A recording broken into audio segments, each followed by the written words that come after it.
그리고 저 4대 개혁을 한대요. 연금 개혁, 의료 개혁, 교육 개혁, 노동 개혁은 대한민국의 생존과 미래가 걸린 절체절명의 과제이기 때문에 저항이 있겠지만 내가 하겠다. 뭐 이렇게 하면서 연금 개혁 이야기를 했는데 정말 기도 안 찹니다. 문제점을 짚어주십시오. 일단은 네. 사악하다. 사악하다. 어떤 부분? 일단 연금과 관련해서는 우리가 이미 국회에서 수기를 통해서 나온 안이 있어요. 네. 더 내고 더 받자. 네.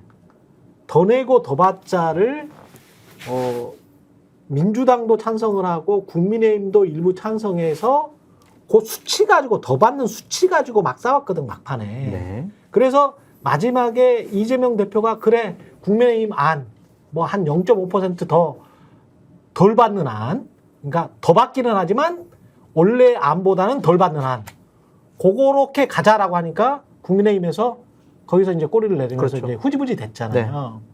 그러니까 더 내고 더 받는 안. 네. 요게 국민들이 합의한 안이었거든요. 네. 수기제를 통해서 요걸 먼저 아셔야 됩니다.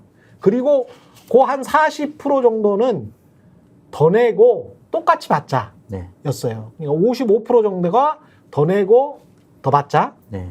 45% 정도가 더 내고 똑같이 받자.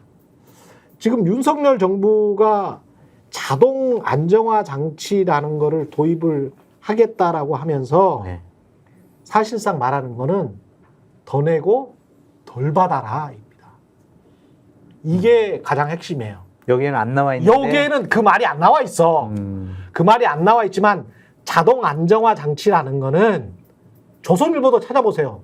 자동 안정화 장치. 하루 이틀 전에 썼더라고. 중장년층 같은 경우는 17% 정도 마이너스가 된다고 합니다. 요 제도를 도입하면. 이 자동 안정화 장치라는 게 예. 여기 그냥 뭉뚱그려서 지금 설명을 하잖아요. 모수 조정만으로는 안 되는데 예.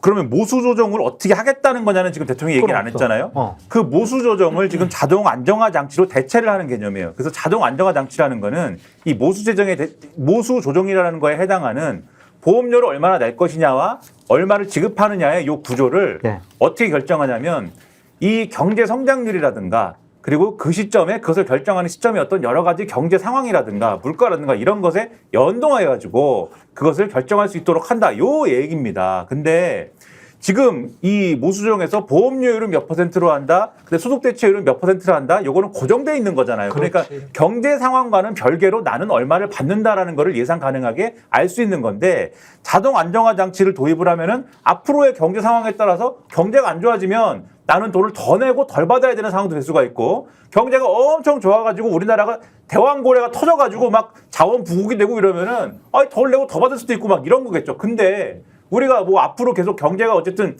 성장을 조금씩이라도 계속 해갈 거 아닙니까? 무조건 인구만 보면 돼요. 그렇죠. 인구. 그렇죠. 그런 것들. 인구만 그리고 생각하시면 그렇죠. 됩니다. 경제활동 인구 자체의 네. 비율도 앞으로 어떻게 되겠다라는 거는 고령화 사회이기 때문에 그거 예측 가능하지 않습니까? 예. 경제가 어떻게 되겠다라는 거는 앞으로 경제가 앞으로 막 좋아지겠느냐. 자동 안정화 장치를 도입했을 때 경제가 막 지금보다 좋아지는 상황으로만 가겠느냐. 아니면은 경제가 어쨌든 간에 경기가 막 폭발적으로 성장률이 늘어나고 이런 게 아니라 성장률은 계속 줄어들 것이고 어쨌든 경향적으로 성장률은 줄어들 것이고 여러 가지로 경제 자체가 성장하는 정도는 줄어들 거 아닙니까? 그러면 당연히 내는 건 더 내라고 할 것이고 받는 것 자체는 줄어드는 방향으로 이 결과적으로 그렇게 되겠죠. 제가 그래서 요거를 조금 자동 안정화 장치라는 개념이 언론에 보도된 지가 한 며칠 됐어요. 그렇죠. 찾아봤어요. 이거는 결국 그러면은 이런 걸 도입했을 때 소득 대체율이 중요한 건 결국 그래서 소득 대체율이잖아요. 그렇죠. 소득 대체율을 높이는 데 기여하느냐 줄이는 데 기여하는 거냐 찾아보면은 결국은 이런 거 도입한 나라가 다른 데도 있거든요.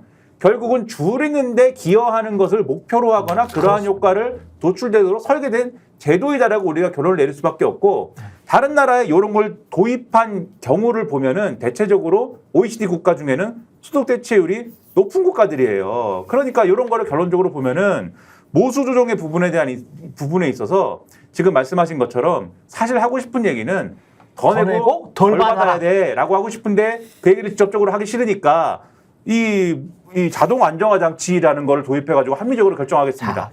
자, 여기에서 국민연금과 관련해서 이재명 대표도 유승민 전 의원도 격찬을 했던 책이 있습니다. KBS 유원준 기자와 국민연금공단에 계시는 원 교수님인가요? 원 본부장님하고 또 카이스트에 계시는 김우창 교수하고 세 분이 쓴 책이 있어요. 그래서 제가 운영하는 TV에서 하여간 그 2번 이상 불러서 이야기를 한 적이 있습니다. 네. 여기에서 빠져 있는 부분이 뭔지 아십니까, 지금? 뭐예요? 자동 안정장치, 그 다음에 뭐 뒤에 보면 제가 이제 세대 갈라치기도 설명해 드릴 텐데, 빠져 있는 부분이 거기에서 그 책에서 제시하고 국민들이 수기를 통해서 국회에서 합의를 했던 부분 중에 뭐가 있냐면 3115라고 해가지고 중요한 앞에 일이 있잖아요. 31에서 1이 뭐냐면 야, 공무원연금이나 군인연금도 지금 국가에서 다 도와주잖아. 빵꾸나고 적자나서. 근데 지금 완전히 흑자였을 때, 지금 엄청 흑자거든요. 앞으로 20년, 30년 동안 계속 흑자예요. 2045년 정도까지는 흑자야. 무조건. 1,500조 될 때까지는 쭉 그냥 가거든요. 내는 돈이 많으니까. 중장년들이 많이 내니까. 그러니까 쭉 갑니다. 그런데 지금부터라도 늦지 않게 돈을 더 내라. 어디서? 국민들한테만 걷지 말고 국가에서 더 내라. 그래서 GDP의 1%를 더 내라. 그러면 그거 가지고 또 수익을 올려가지고 요 모수, 진짜 모수를 엄청나게 더 크게 할 수 있다. 그러면은 나중에 그 미래 세대가 큰 짐을 지지 않더라도 지금 1,500조, 2,000조, 3,000조를 계속 늘려가는 앞으로 20, 30년이 있기 때문에 그때 그 모수를 많이 늘리면 그러면 안정화가 50년, 100년까지 된다. 이런 안을 제시를 한 거예요. 그 핵심은 뭐냐면 국가가 복지 예산이나 이런 것들을 잘 조정을 해가지고 GDP의 1%면 2,000조니까 한 20조 정도 됩니다. 근데 다른 나라는 안 하냐? 다 해! 유럽의 모든 국가들이 다 해. 그리고 우리나라는 안 하냐? 공무원연금, 군인연금 다 적자 났잖아요. 적자 났을 때 뭘로 메꿔줍니까? 국민의 세금이죠. 국민의 세금으로 볶아주잖아요. 근데 공무원이나 군인연금은 이미 국민의 세금으로 메꿔주고 있는데 국민들은 니들끼리 세대끼리 싸워. 정부는 개입 안 할 테니까. 정부가 진짜 개입해야 되는데. 그리고 OECD 선진국들 다 개입해서 GDP의 1% 정도를 이렇게 넣고 있어. 네. 그러면 지금이라도 넣으라는 거야. 지금이라도. 근데 그 말이 싹 빠져 있잖아요. 예? 긴축재정한다고. 네. 긴축재정한다고. 그러면 긴축재정하는 그 국가가 아니고 사실은 정부죠. 그 정부는 누구를 위해서 존재를 합니까? 그렇죠. 예? 누구를 위해서 존재해요? 본인은 해외 수방 빵빵 다니고 사우나 만들어 놓고, 예? 뭐도 만들어 놨어요? 드레스룸도. 드레스룸, 뭐 사우나, 뭐 얼마나 큰지는 모르겠습니다만은 요즘 드레스룸 말이죠. 연예인들 어떻게 만드는지 아세요? 그냥 옷걸이만 만드는 거 아니에요. LG나 삼성에서 이렇게 왜 이렇게 가전 제품으로 나오는 거 있잖아요. 그래서 양복 이렇게 그 스타일러 같은. 스타일러 같은 네. 거. 그러니까 한 300만 원 하죠. 방 전체를 드레스룸을 온도와 습도를 맞춥니다. 방을 스타일러로 그냥 만드는 거예요. 방을 스타일러로 만들어요. 돈 많은 연예인들은 그렇게 만들거든요. 이거 유튜브에 한번 찾아보세요. 제가 거짓말하는지. 근데 드레스룸을 왜 공개를 못하냐? 제가 보기에는 온도 습도 맞췄을 것 같은데 디올백 받으시는 분이 그거 안 맞췄을까? 본인들은 호화판으로 그렇게 살면서 국민들한테 이게 지금 다른 선진국들 다 하는 건데 그거는 쏙 빠져놓고 자동 안정장치 해가지고 더 내고 니들 덜 받아야 돼. 네? 자, 그 다음에 세대 갈라치기와 관련해서는 할 말이 많으니까 이게 지금 정말 저는 이게 보다가 화가 좀 나는데 아 지금 화 나오는구나 이거를 좀 인지를 해야 돼. 인지를 해야 화를 덜 낼 수 있대요.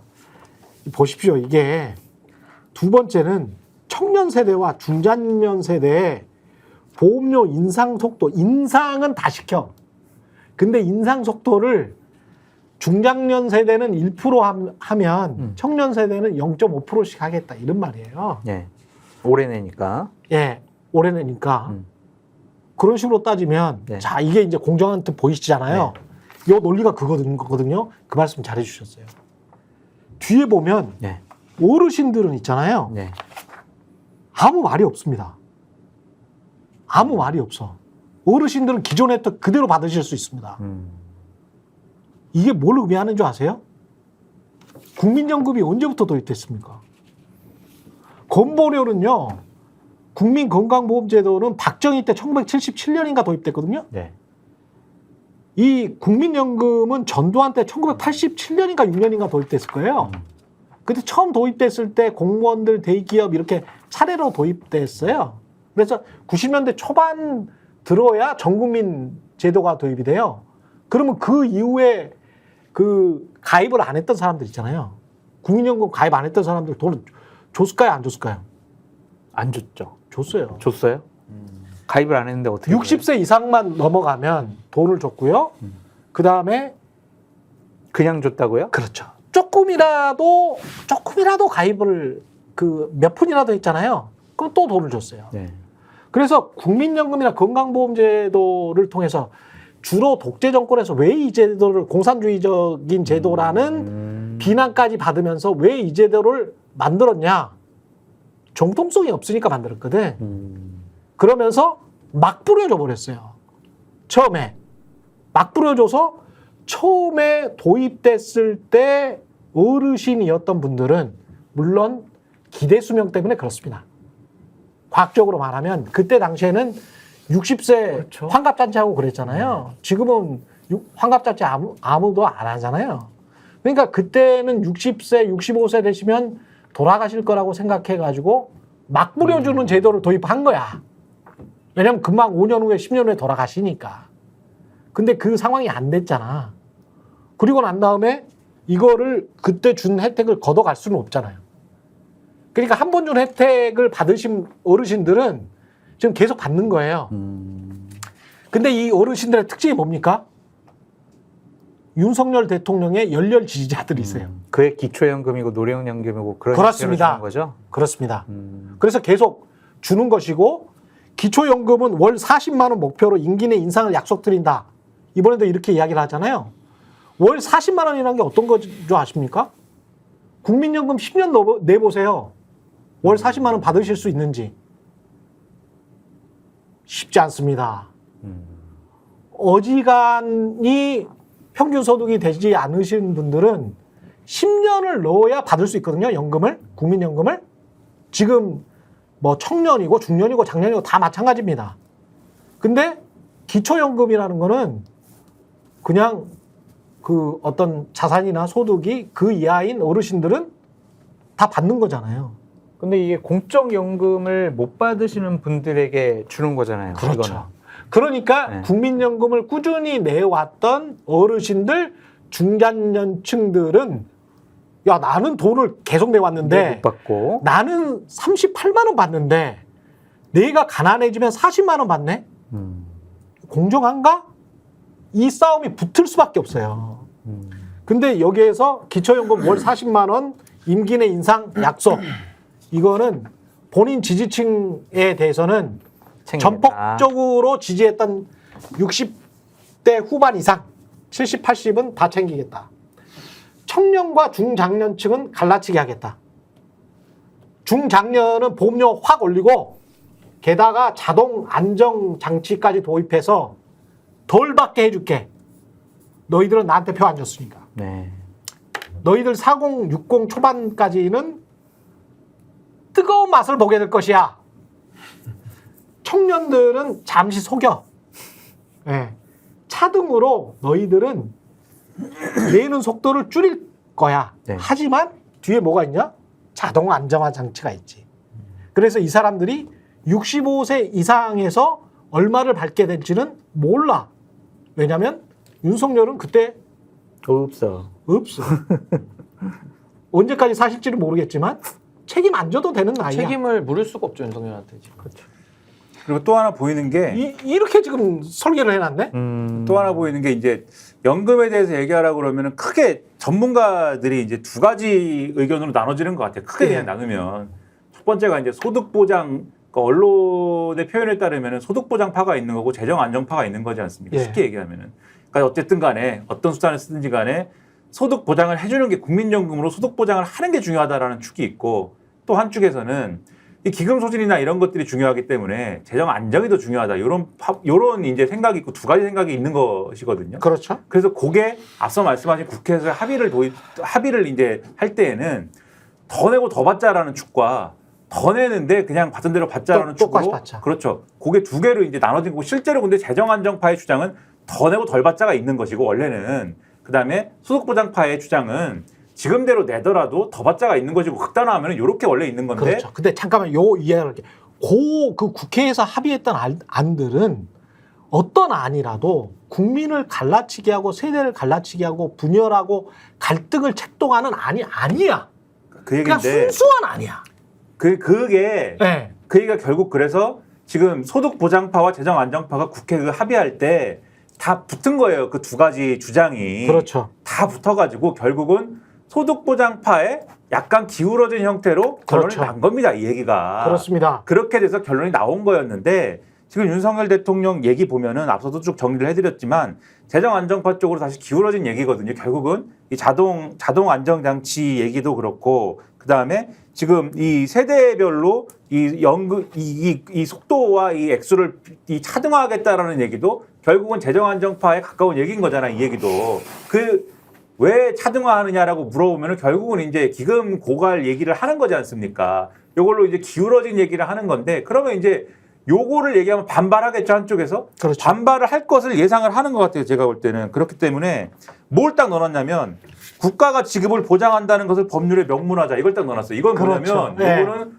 소득 보장파가 하는 얘기입니다. 그렇습니다. 소득 보장 쪽에서 이 자꾸 기금 고갈 얘기하고 하는데 우리가 소득 보장을 자꾸 얘기하면은 기금 고갈 때문에 안 된다고 할 거 아니냐. 그리고 그렇게 되면은 연금이 펑크가 난다고 할 거 아니냐. 그러니까는 법에다가 지급을 보장한다고 명문화해라. 이거를 요구해 왔거든요. 그것도 이렇게 넣어놨어요. 이렇게 되면은 다시 처음부터 싸워야 됩니다. 소득 그렇죠. 보장파하고 재정 안정파가 다시 처음부터 논쟁을 해야 됩니다. 이거 모든 국민들이 이것 가지고 싸우라고 만들어 놓은 지금 브리핑이에요. 그러면 이 연금 이 개혁을 내놨는데 이 내용이 그러면 실현이 됩니까? 다시 처음부터 다시 다 논의해야 되는데? 국회에서 논의하겠죠. 아니야. 이거는 김건희하고 본인 지키기 위해서 3년 동안 이거 가지고 싸우라는 이야기야. 연금 진짜 개혁은 안 나쁜 하고. 인간이에요. 정말 저는 나쁜 인간이라고 봅니다. 무책임하고 사악한. 예, 정말 인간이고. 사악한 인간입니다. 이거는. 저는 연금에 대해서 제 네. 개인적인 소신을 말씀드리자면 저는 지금 뭐 모수개혁, 뭐 구조개혁 뭐 얘기들 많은데요. 저는 일단 기본적으로 신뢰를 갖고 있지 않습니다. 그러니까 저 같은 분들이 아마 더 다수라고 저는 생각을 해요. 특히나 젊은 층에서 아마 더 그럴 거라고 봐요. 우리는 젊잖아요. 네, 네, 우리는 그래서 저는 일단 연금제도에 대해서는 제가 이렇게 비유를 할게요. 우리가 공적 자금 같은 거 부실 기업들 살릴 때 잘 고민해서 판단해야 되거든요. 죽일 기업은 죽여야 되는 거고요. 살릴 기업은 살려가지고 어떻게든 경제를 이어나가야 되는 거 아닙니까? 근데 반대로 해보면 어떻게 됩니까?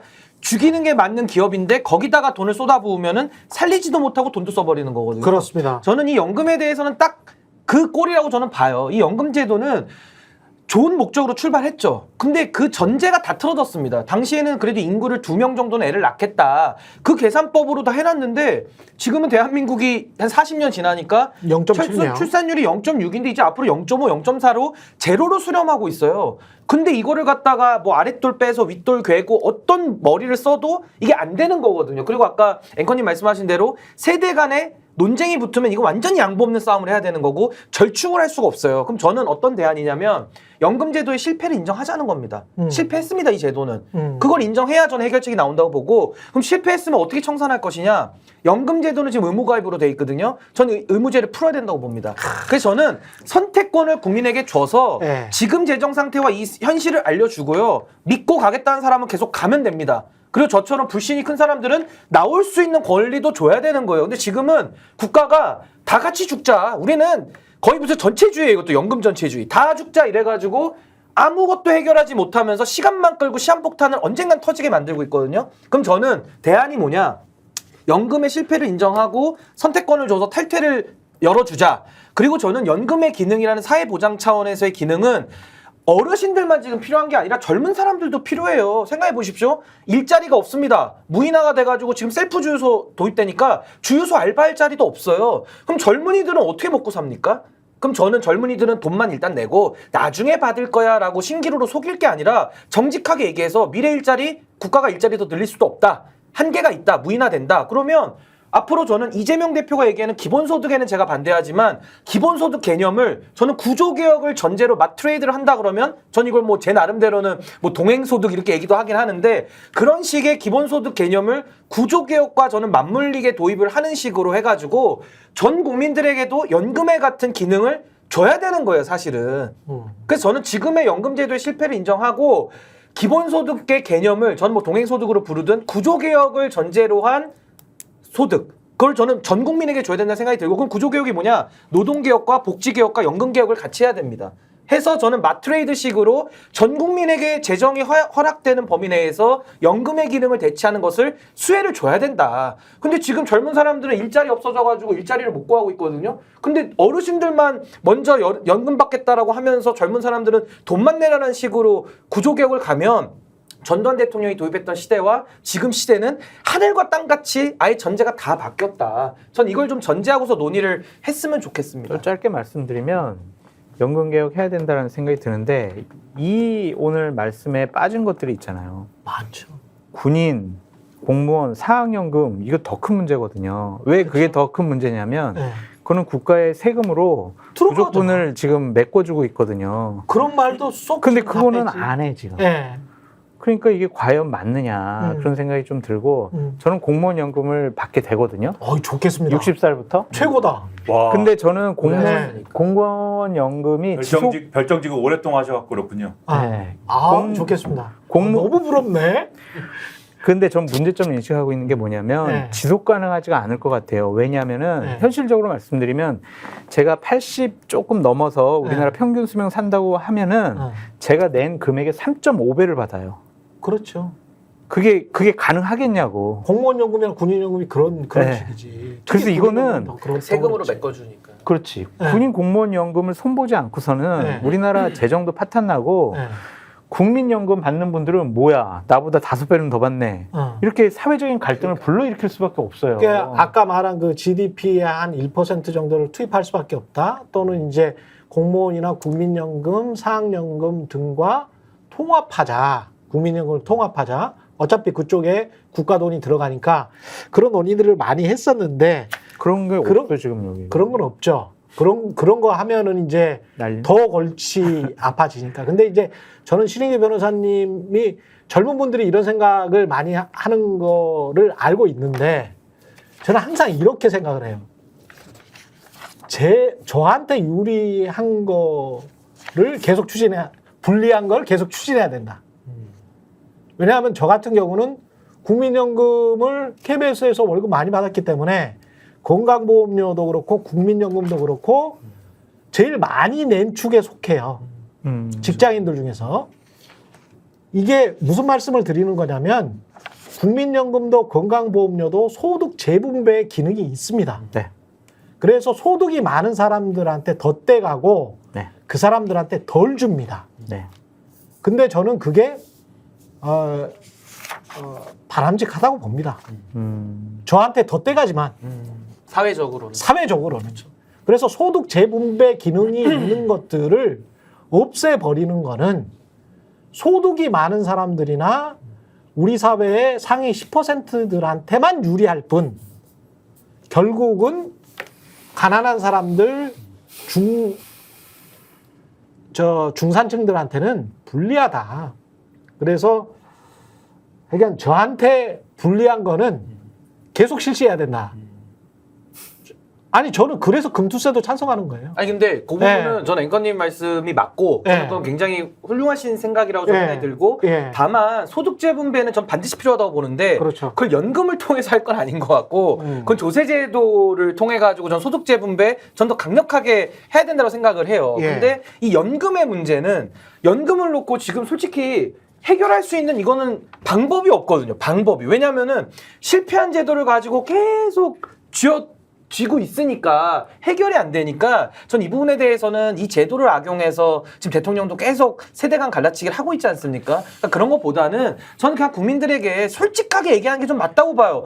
아, 실패한 제도를 실패했다라고 얘기하는 게 용기가 필요하겠지만은 용기를 내야 된다. 우리 사회가 용기 내야 되고 저는 아까 말씀드린 대로 전 대안 없이 얘기하지 않습니다. 저는 기본소득을 구조개혁과 맞물려서 저 실시를 해야 된다고 봐요. 왜냐하면 젊은 사람들도 힘들다니까요. 지금은 미래를 보고 야 30년 뒤를 기억해. 아니 후쿠시마 오염수 다 뿌려대면서 무슨 30년 뒤를 얘기를 해요. 말장난이지. 그러니까 저는 지금 시대에 일자리 우리나라 무인화 비율이요. 전 세계에서 1위인 거 아시죠? 몰라요. 우리나라가요. 무인화되는 비율이 세계에서 1위예요. 일자리가 없다니까요. 택시 운전도 이제 못해요. 물론 젊은 사람들이 이제 가지도 않지만은 이제 자율주행차 들어오면요. 택시 운전도 못해요. 뱅크 텔러도 없어요. 이제 다 ATM기가 되고 주문기도 키오스크가 다 하잖아요. 결제도 이제는 캐시어도 없습니다. 다 가서 그냥 카드 긁는 거예요. 심지어 뷔페 가면요. 요즘은 무인 로봇가 돌아다니면서 그릇을 치웁니다. 그리고 롯데리아도 그냥 무인으로 제작부터 먹는 것까지 치우는 것까지 다 기계가 해요. 완전 올 무인으로. 그러니까 이런 시대 상황을 봤을 때는 저는 연금의 기능을 좀 더 전 국민으로 좀 확대하는 안을 좀 만들어야 된다. 이게 제 주장입니다. 평론가는 대체되지 않았으면 좋겠다는 생각. 이것도 이제 모르죠. 대체될지. 평론가는 사람이 해야 되는데. 시간 끝내야 될 것 같은데요. 요 한 가지만 더 말씀드릴게요. 요런 것들 있지 않습니까? 이런 걸 말에 속지 마십시오. 중증 응급을 비롯한 필수 지역 의료 수가를 대폭 개선하겠습니다. 이 말은 수가 올린다는 이야기입니다. 수가 올린다는 이야기고요. 그러니까 연금은 아까 지금 덜 받아라는 이야기고 개선하겠다는 거는 수가 올린다는 이야기고요. 그 다음에 경직된 임금 체계를 개선하겠습니다. 이것도 중장년층의 임금을 깎겠다는 이야기입니다. 예. 요런 이 말에 속지를 마세요. 개선하겠습니다. 요거는 안에 있는 뜻이 다 깎겠다. 네, 깎겠다는 이야기입니다. 저도 한 두 가지 정도 말씀드리고 싶은 게 아까 의료개혁과 관련돼 가지고 신인규 변호사님이 말씀해 주신 거 전공의와 PA 간호사 중심으로 PA 변호사래. PA 간호사 중심으로 가겠다라고 한 거. 어떤 의식이냐면은 IMF 당시에 IMF가 축복이다라고 말하는 사람들이 있었어요. 한국 경제의 구조개혁을 할 수 있는 그러한 시점이 왔다라고 얘기한 사람들이 있지 않습니까? 네. 경제가 무너졌기 때문에 새롭게 이제는 만들 수 있는 그러한 풍토가 조성됐다 뭐 이런 거잖아요. 그런 생각이랑 비슷한 생각이에요, 이게. 원래 전공의들이 너무 많고 이 전공의들이 대형 병원에 고용돼가지고 착취당하고 있고 그러한 체계가 뭔가 왜곡을 만들어내고 있다 이런 지적이 있었던 건 맞는데 이번 기회에 전공의들이 다 없어졌으니까는 전문의 중심 병원으로 원래 가는 게 맞는 방향으로 갈 수 있는 계기가 생겼다. 이렇게 주장하는 거고 응급실이 위기다. 지금 며칠째 말씀드렸는데 응급실도 경증 환자들이 맨날 응급실 와가지고 이거 동네 병원 안 가고 응급실 오는 게 문제다. 그 이번 기회에 응급실을 막 쉬었다라고 그러면은 경증 환자들이 응급실에 오고 싶어도 못 올 거 아니냐. 그게 응급실이 정상화되는 거다. 이런 거거든요 지금. 망가뜨려서 정상화를 시킨다. 그렇죠. 이게 국가를 다스리는 사람이 하는 사고냐. 그래서 이거 말도 안 되는 정신술이다 이 말씀을 드리고 그다음에 두 가지 말씀드린다고 했잖아요. 제가 주옥 같은 윤석열 대통령의 말씀 하나 전해드리면서 이거 진짜 우리 모두의 가슴에 새겨야 될 말씀이다. 예, 신금을 울리겠습니다. 네. 예. 기자회견에서 이렇게 말씀하셨습니다. 질문이 반국가 세력이 누구냐라는 게 질문이에요. 예. 간첩 활동을 하거나 국가 기밀을 유출하거나 북한 정권을 추정하면서 대한민국 정체성을 부정한 사람들을 지칭하는 것인데 오래됐기 때문에 연세 드신 분들이나 알 수 있을 것이다. 6.25 때도 북한군이 남침했을 때 반국가 종북 세력들이 앞잡이를 하면서 국민들 힘들게 하는데 많이 가담을 했다. 8.15 때 말씀드린 것도 그런 차원이다. 네, 이런 얘기를 했습니다. 6.25 때 사셨나? 서북 청년단 단장 스타일이라니까. 무서워. 저도 하나만 말씀드릴게요. 네. 가야 되는데 예. 저는 오늘 그 모두 말씀 자료랑 기자회견 거를 다 못 믿겠어요. 한마디로. 그렇지. 왜 못 믿겠냐면 네. 그냥 상징적인 건데 예. 당정 갈등 없다. 문제 없다. 예. 다양한 의견 나오는 게 자유민주주의다. 그렇게 얘기했는데 왜 그러면은 만찬을 취소하고 이뇨한 위원장이 의료 대란 이거 대책 세워야 된다 그랬더니 대통령실에서 연락해가지고 너 입 다물어봐 왜 이렇게 얘기를 해요? 예. 못 믿겠어요 한마디로. 김건희는 최상병은 최상병 사건에 대해서도 말씀하셨습니다. 뭐라고? 이 수사는 첫째, 수사 잘 진행되고 있다. 오. 둘째, 외압에 실체가 없다는 건 이미 확인되지 않았습니까? 웃기고 있네. 수사도 안 했는데 확인이 됩니까? 800에 수사도 안 했고. 7070은 너가 전화한 거 아니야? 그러니까 우리가 시간이 좀 더 있었으면은 이 질의응답에서 나온 주옥 같은 말씀 지금 굉장히 많아요 지금. 아, 근데 안타깝다. 보면은 좀 간단하게 저도 두 개만 뉴라이- 있는데 뉴라이트- 짧게 짧게. 아주 짧게. 뉴라이트 잘 모른다 그랬습니다. 저는 그래서 잘 모른다. 짧게 두 개만 써놨으니까 예, 짧게. 뭐 당정 간에 이견이 있으니까 이거는 뭐 자유민주주의 다양성이다 이런 소리를 하셨던데 네. 아니 그런 분이 그러면 1년 전에는 왜 내부 총질이라면서 내부 총질하는 대표 없으니까 당이 제대로 돌아간다는 말을 왜 그렇지. 했으며 그러니까 내부 총질 개념 설명하시고요. 두 번째는 김건희 여사 왜 조사했다 했냐 제3자 공간에서 했더니 임의 조사니까 그럴 수 있다 이렇게 얘기하더라고요. 임의 조사는 맞아요. 근데 네. 우리는 보통 임의 조사 어떻게 받느냐? 다 네. 검찰청 가서 받죠. 그렇죠. 그리고 우리는 임의 조사 갔다 왔죠. 임의 조사 우리도 맞는데 안 오잖아요. 네. 우린 영장 치고 잡아갑니다. 그렇지. 근데 김건희는 네. 제3의 장소에서 받는 걸 임의조사 개념으로 포섭시킨다? 네. 이거 사기꾼입니다, 사기꾼. 진짜 화가 나네. 이거 화나고요. 아, 진짜. 이거는 그러니까 제가 얘기했잖아요. 이건 탄핵시켜서 빨리 끌어내는 잡으러 거예요. 갑시다. 차 아. 갖고 왔죠. 헛소리만 차로 하고 갑시다. 있습니다. 차 최근의 갖고 정치 왔어요. 분석. 대통령님 네. 사랑합니다. 장성철 공론센터 소장은 대통령을 사랑합니다. 저는 반윤석열 세력입니다. 예, 반윤석열 신인규 세력. 정당 바로 세우기 대표는 반윤석열, 김미나 시사평론가와 함께했습니다. 빨리 좀 나갔으면 좋겠습니다, 윤석열 씨. 예, 저는 내일 다시 돌아오겠습니다. 고맙습니다. 감사합니다. 저희가 얘기할 때 오셔가지고 라이브로 관전하시기 바랍니다. 반드시 주변 사람들 데리고 오시기 바랍니다. 구독, 좋아요, 알림 설정 해주시기 바랍니다. 좀 살려주십시오, 저 좀.